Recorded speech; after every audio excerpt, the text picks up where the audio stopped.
Hi guys, this is Sadak from Dwebin.com, and in this video, we'll show you how to backup and flash the OCDT partition on your OnePlus phone. So with the OnePlus 11 series, as you might be aware, you cannot flash the EDL firmware via the MSM download tool. You will now have to use the Oppo Flash tool to get this job done. So for the OnePlus 11 as well as the OnePlus 12, OnePlus 12R, 11R, in all those phones, you now have to use the Oppo Flash tool to flash the EDL or the OFP firmware to unbreak your phone. But as compared to the MSM download tool, in case you flash the firmware which belongs to a different region or a different country using the Oppo Flash tool, then it might lead to a few issues in the OCDT partition, and its consequence is that it will corrupt the fastboot mode and you will no longer be able to access the fastboot mode. So in case of MSM tool, you could easily flash the firmware of any region of your choice without much issues. But in case of Oppo Flash tool, if you flash the firmware of any other region, then you might have to say goodbye to the fastboot mode. So to avoid that from happening, as soon as you root your phone for the first time, please make sure to at least take a backup of OCDT partition, and if you want, you may also take a backup of the persist partition for the fingerprint issue. If you want to avoid any issues for the fingerprint, you could take a backup of the persist partition as well. But for now, the OCDT is the most important partition. If you don't have its backup, then you might no longer be able to use the fastboot mode. And secondly, you might ask that even if we have the backup of the OCDT partition, then how could we restore it? Because if something goes wrong, then you might not be able to access the fastboot mode. So how you could flash the backup OCDT file and restore the partition? Well, you could easily flash the OCDT file in the fastboot D mode as well to get the job done. And in this video, I'll show you how to do all such stuffs. So please take a backup of all the data on your phone, and then let's get started. First and foremost, you will have to root your phone via Magisk, Kernel SU or Apache. The choice is all yours. Currently, I have obtained root via Magisk, so simply download the firmware, the same firmware which is currently installed onto your phone. Extract the initboot file, then patch the initboot file via Magisk and flash the initboot file via fastboot command. Once that is done, simply launch the Magisk app and then do the option for it will ask you to install additional dependency. Tap on OK, and with this you will have obtained root. I have made a separate guide and a video on the same as well. You could refer to our guide and get the job done. Once you have obtained root, let's now proceed ahead with the next step. Now go to the settings menu on your phone. From there, go to about device, then go to version and tap on version number 7 times. You will get a prompt that you are now a developer. So go back, then again go back. Now go to system and update, and you should now see developer option. Go there and enable the toggle next to USB debugging. So once that is done, you might get a prompt on your phone. Tap on OK. Now let's verify the debugging connection. For that, get hold of Android SDK platform tools from here and extract them onto your PC. You could extract them anywhere you want. In my case, I've done the extraction in C drive, and you have the files of platform tools. Once you've done the extraction, now type in CMD in the address bar of platform tools and hit enter. This will launch command prompt inside platform tools. Now type in ADB devices and hit enter, and make sure that you're getting an ID. If you're not getting any ID, then unplug and replug your phone from the PC. Disable and re-enable USB debugging. Tap on revoke USB debugging. Use the official USB cable that came with your phone and use the USB 2.0 port on your PC. So carry out this USB tweaks and make sure that you're getting an ID. Once you're getting an ID, now you have to type in ADB shell and hit enter, and you might get a prompt on your phone once again. Tap on OK. At this instance, make sure that you're getting the $sign, and along with that, you will either get a code name or your phone name. Anyone will do. Just make sure that you're getting the $sign. If that's well and good, now you have to type in SU and hit enter, and you will now get a super user request on your phone. Tap on grant, and ADB shell has now been given the root request. So now make sure that you are getting the hash sign. This is extremely important. So with this, we have obtained root via the ADB shell as well. Once that is done, you now have to simply copy and paste the first command. So copy the command from here and paste it in the CMD window,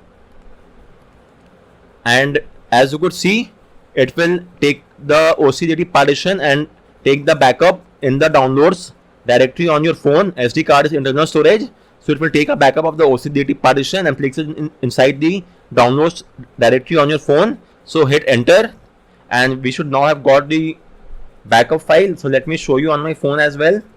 So go open any file manager app of your choice, go to the downloads folder, and from here, as you could see, we have got the OCDT IMG file.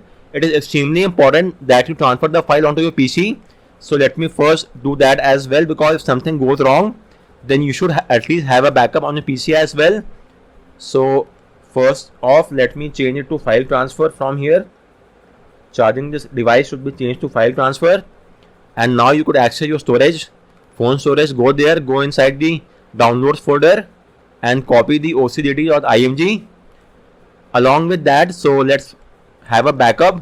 I will also recommend you to add the version number. So first off, go to the settings menu, then go to about device, go to version, and have a note at the version number. Then I will recommend you to rename the file and add the version number there as well. As you could see, I have done the same across all my backup file.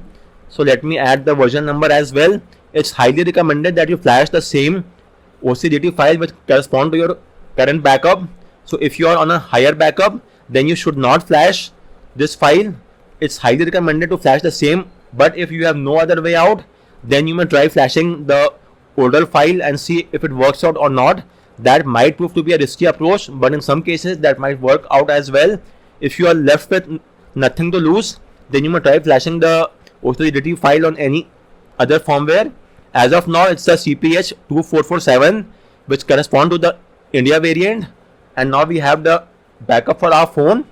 And let's suppose the fastboot mode is now corrupted on your phone and you can no longer access the fastboot mode.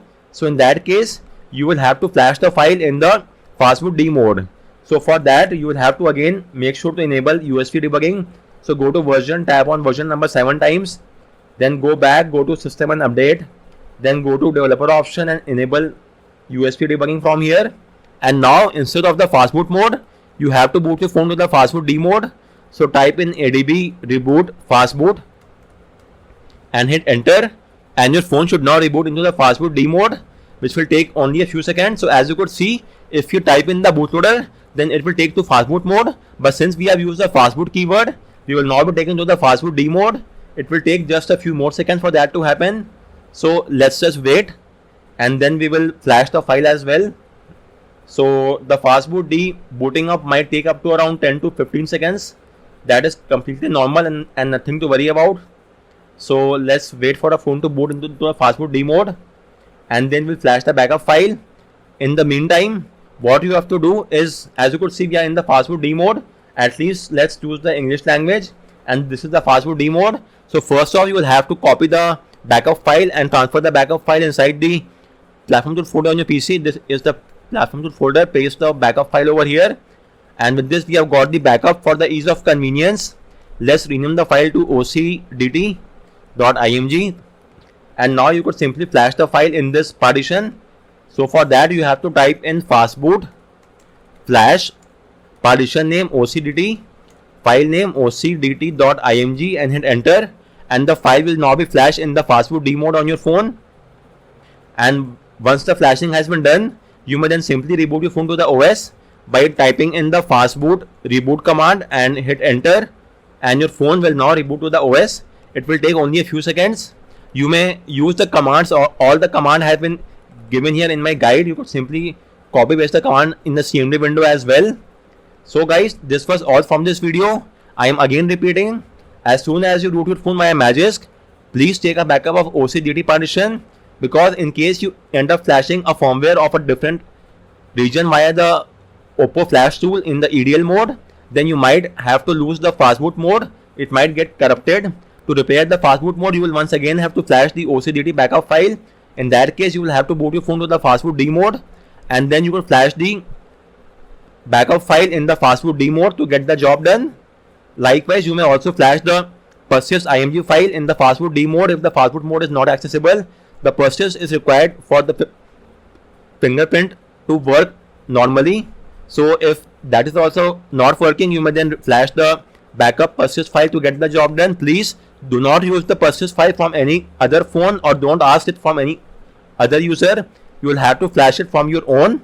Likewise, in case of OCDT as well, try flashing the same version which is there on your backup. But if that is not possible, if you have of any other version, then also you may give it a try. It may or may not work. You have nothing to lose at this point in time. Anyways guys, on that note, I round off this video. If you have any queries with regard to any of the steps, do let me know in the comment section, and thanks a lot for watching.